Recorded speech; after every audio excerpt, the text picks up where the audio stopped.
सो hey guys, बहुत दिनों बाद आज अपनी गायों का वीडियो बना रहा हूँ। बहुत दिनों से वीडियो नहीं बन पा रही थी, पर अब हम ऐसे ही कंटिन्यू करते रहेंगे। तो ये आप लोग को अपनी काउस दिखा रहे हैं। ये एकदम टॉप क्वालिटी की काउस हैं। Full high milking HF breed की गाय हैं, सारी की सारी। आप देख सकते हैं, जैसे ये सारी गायें, ये पहली आपको दिखा देते हैं। ये सब अभी full high milking Haryana Punjab से सोल्ड होके आई हैं।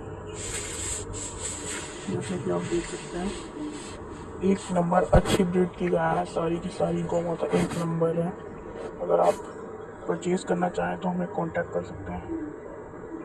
अब ये लेकिन फ़िलहाल सोल्ड हो रही हैं, तो अगर ऐसी ही आपको गाय चाहिए तो आप हमें कांटेक्ट कर सकते हैं। ये गाय फुल हाई मिल्किंग अपना 26 से 25 लीटर एक गाय दे रही है।